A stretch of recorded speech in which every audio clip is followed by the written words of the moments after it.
Thank you very much. Today, I want to tell you two stories and invite you to participate in a third. I recently became aware of my great-aunt, Greta Kahn. Greta Kahn was one of David Hilpert's first Ph.D. students who was a woman. Greta Kahn then graduated with her Ph.D. and went on to become a school teacher. Now, when I started to look into this, I said, what happened here? What happened here? And I looked into the problems she was solving. And she was involved in solving one of David Hilpert's famous 23 problems, and she made good progress on that.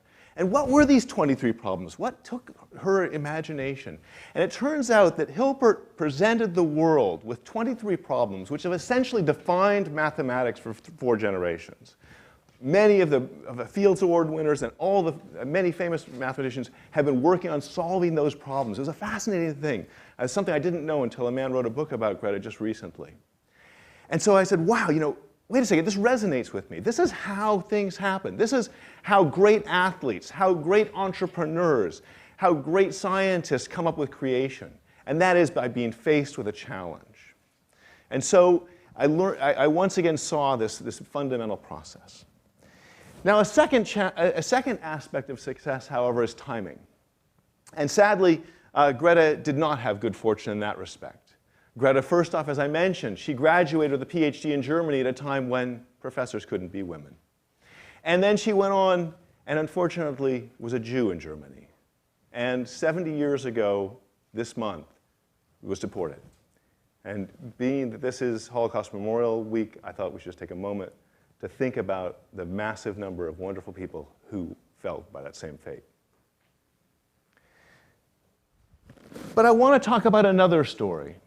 And the third aspect that I think is fundamental to success, we have the challenge, we have the right timing, but I think Pasteur had it right in 1854, and he wasn't someone who believed in grade inflation. He said, the only way you're going to be successful is if you're absolutely prepared. It's no guarantee, but it could work. And there's a woman in this room, my wife, Laurie Childers, who took that challenge upon her. When she was 13, she said, ceramics. I love ceramics, I love clay. And she started to study clay. And then in her graduate career, she said, wait a minute, this ceramics can do important stuff. Like, what about saving fuel? What about could we make stoves out of it? And she started to take part in a process of developing fuel-efficient, safer, more cleanly combusting stoves. And with that 10 years of straight preparation, she went to Africa on her own dime, or her parents' dime, I suppose. And there, she immediately fell in with the Ministry of Energy and a brilliant man, Max Kenyon-Dewey, who had come up with this concept of a stove, but needed a ceramicist to help him make a shock-resistant clay that would take the heat of the fire. And so Laurie went after it. And together, they created the Kenya Ceramic Jiko. And how did this stove then take off across Africa? It was the first instance, in my experience, of a viral anything. And it was a viral drawing. It took advantage of the technology of the time. You take a black pencil and you put it on a white paper and you can photocopy it. And if you make that drawing sufficiently good, then any artisan who sees it can make it. And that's what happened. Today, there are 60 million Jikos. And this is from Ghana, 2002. That's all the way across the continent from Kenya. 60 million. What does that mean? 60 million, they're saving 25 to 50% of the fuel. Set aside the air quality, set aside the children not getting burned. That is 1 trillion kilograms of wood saved in Africa. To put that in context, take every human being living today, and that's the weight of them. That's how much wood was saved. So, great challenge, the right timing, fantastic preparation, and we can make a difference. And Laurie showed that we can make a difference not only in the US, but in Africa, where everyone thinks this is impossible. So what I'm saying is that Walter Lippmann coined the phrase of the American century for the 20th century. Perhaps we would call the 21st century the global century, but I'm going to argue that a big part of the global century is going to be the African century. Africa has the people, the brilliant minds. Africa also has the land. It also has the water, and it has the will. And I will talk about how Africa will get there. So let's start like hydrologists do, and that's because I'm a hydrologist, so we're going to look at the water story. And I was just back from China, and there's China on the left.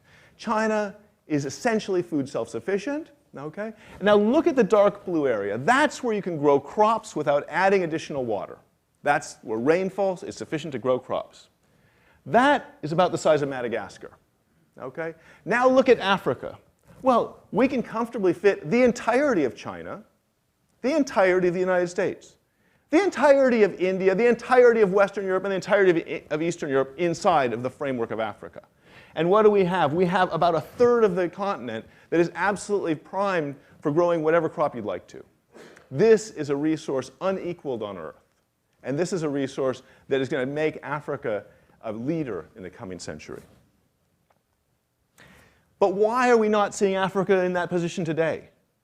It's essentially an unknown land at some level. Let's just take a look, for instance, at seismic stations. So we'll get back to seismic stations in a moment. Here we have the seismic network. How many stations? 18,000. How many in Africa? 120. That is over a factor of 10 below where they should be to have any close semblance to the density on anywhere else on Earth.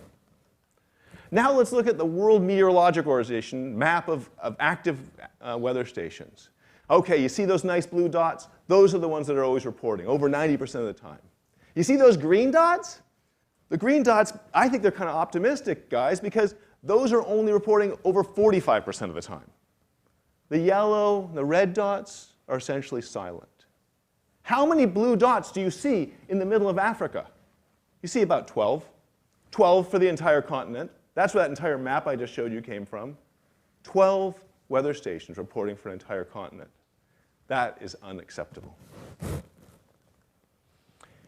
So a good friend of mine, Nick van de Giesen, invited me to come to Africa to look at a fundamental question that bothered him. And that was, okay, we've got no stations on the ground, maybe we can use satellites. But the satellites were giving some data that made no sense. The satellites were showing that water grew up at night and went away during the day, grew up, went away. Wait a minute, there's no rain, nothing's changing. What are the satellites telling us? Why is this happening? And he had a thought. Perhaps it's the canopy. Perhaps there's hydraulic pumping up into the canopy and that goes away during the day. How about if we could weigh the trees? And this is where a cup of beer can cost you several years. So we sat down, we talked about it, and he said, you know, let's weigh the tree. Let's weigh it. And so what we did is we took meter-long quartz rods and we smacked them up against the tree and we kept them at absolutely constant temperature and we measured the displacements in the spring constant of the tree trunk to 10 nanometers. In that way, we can measure 5 kilograms change in the entire canopy of the tree. And we were able to publish the results of how trees do change their mass as the day passes and as rainfall occurs. It was horrifically difficult. That was a hard thing to do. But Nick taught me another thing.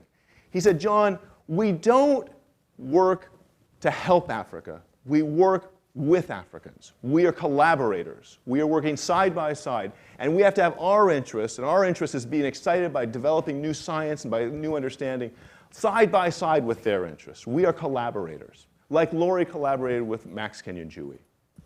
And so we sat down and said, where do we go from here? What's going to happen? At that time, I was working on a system called SensorScope, which is now used in Switzerland, where we have mesh networks of stations which talk to each other. And so all the stations can communicate through to base stations and tell the exact details of the changing hydrometeorology. And I said, Nick, you know, look, Africa has this amazing thing, which is the cell phone network. Can't we capitalize on that and put out thousands of stations that talk to each other, and in that way, using new technology, make stations that are redundant. They're checking their answers against each other. They're checking their answers against internal, redundant sensors. Couldn't we make a really cheap station that somehow beat the pants off of what's done in the West? Could we make Africa leapfrog the West to go from the least sensed continent to the greatest sensed continent? And that's where TAHMO began in that conversation. So we were looking for better ways to do things, new ways to sense. How is this station going to go together? And so some of these ideas evolve, and I wanted to express that, kind of the little example of how that goes. So we had the weighing tree. It was a disaster. I mean, it worked, but it was a nightmare. And so heating blankets to Africa. You shouldn't do that. But anyway, so we were thinking about, I was talking to John Lane, a geophysicist. He said, you know, John, what we do is look at resonance. We look at the resonance of the Earth. Can't you look at the resonance of the tree? What do you mean? Well, look at the way the tree sways. And then it dawned on me, of course, a metronome. The tree, as it collects mass or loses mass, its sway changes. And so why don't you just measure the resonant frequency of the tree? And so in my backyard, I put up a big steel weight so I could calibrate the thing. You got the accelerometer there, and by God, you can see the leaves coming on the tree massively. It changes the resonance phenomenally. So does every rainfall event. We could now, with our iPhone nailed to a tree, I don't recommend it, but your iPhone nailed to a tree, you can now weigh exactly the changes in the mass of that tree. That takes us from one tree in Africa to hundreds of trees. So I was talking about this all excited, and I went to talk to Hoshin Gupta, a friend of mine from University of Arizona. He says, John, what a great idea. You know, that's a rain gauge.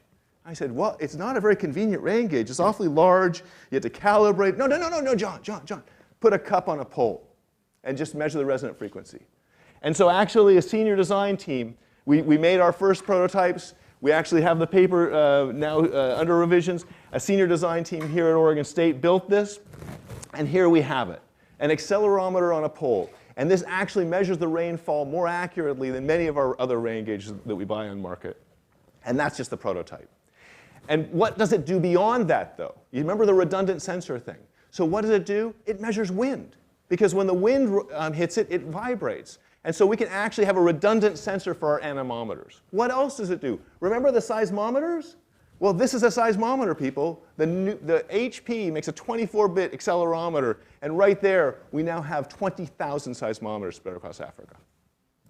That's one example of the sensor technology we're talking about. Now, the technology is cool. 20,000 stations, redundant measurement, that's all great. But why do things fail in Africa? Why don't things happen more often in Africa? It's not because of the technology, it's because of the business model. And that was a real lesson for us. Engineering and business have to go hand in hand. And so what about that? Well, you think about it, you look at the literature, how much does the US value our weather system? Actually, it's estimated that the US saves $31 billion a year by knowing its weather. Crops, insurance programs, flood management, infrastructure, all that relies on knowing the weather. 31 billion. Well, Africa has 3 times more people and probably 5 times more land. So that 31 billion is certainly magnified there. If you look at the cost of running our network, it is 1/10,000th of that level. And so Nick and I looked at each other and said, is there a business model there? You don't think we can? No, there is.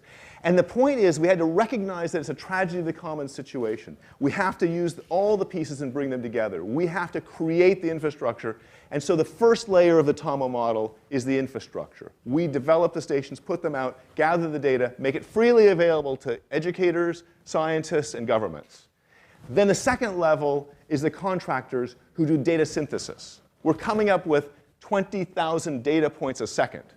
Someone has to bring that together with the satellite data and everything else. And that's where IBM, Intel, and many others are excited to join in and develop synthetic products, which are then sold to the various agencies, people, and companies who are interested, just like they are in the United States, in advancing Africa. So with the combination of the technology and the business model, we think we have a possibility. Now, TAHMO is an open source project. We have a bucket list of problems we want to have solved. Everyone is invited to join us and solve those problems.